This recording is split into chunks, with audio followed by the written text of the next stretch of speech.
రాష్ట్ర వ్యాప్తంగా 10వ తరగతి పరీక్షలు ప్రారంభమయ్యాయి. విద్యార్థులకు ఎలాంటి ఇబ్బందులు కలగకుండా అధికారులు ఏర్పాట్లు చేశారు.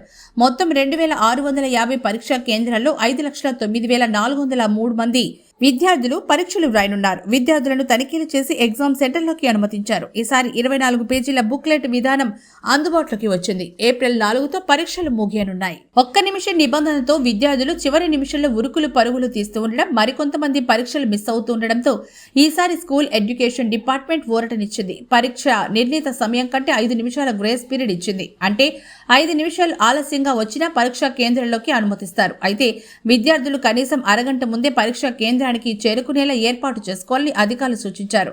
పరీక్షా కేంద్రాలకు పటిష్ట పోలీసు బందోబస్తును ఏర్పాటు చేశారు. ప్రతి పరీక్షా కేంద్రం వద్ద 144 సెక్షన్ అమలు చేస్తున్నారు. దాంతోపాటు పరీక్షా కేంద్రాన్ని సమీపంలోని జెరాక్స్ సెంటర్లను మూసివేయాలంటూ ఆదేశాలు జారీ చేశారు. రాష్ట్ర వ్యాప్తంగా 10వ తరగతి పరీక్షలు ప్రారంభమయ్యాయి. విద్యార్థులకు ఎలాంటి ఇబ్బందులు కలగకుండా అధికారులు ఏర్పాట్లు చేశారు.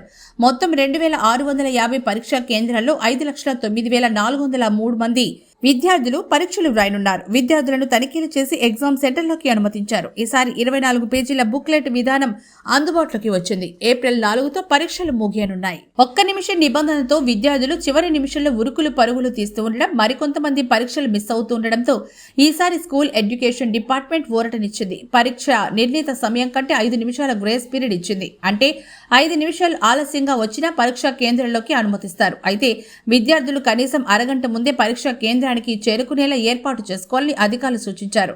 పరీక్షా కేంద్రాలకు పటిష్ట పోలీసు బందోబస్తును ఏర్పాటు చేశారు. ప్రతి పరీక్షా కేంద్రం వద్ద 144 సెక్షన్ అమలు చేస్తున్నారు. దాంతోపాటు పరీక్షా కేంద్రాన్ని సమీపంలోని జెరాక్స్ సెంటర్లను మూసివేయాలంటూ ఆదేశాలు జారీ చేశారు.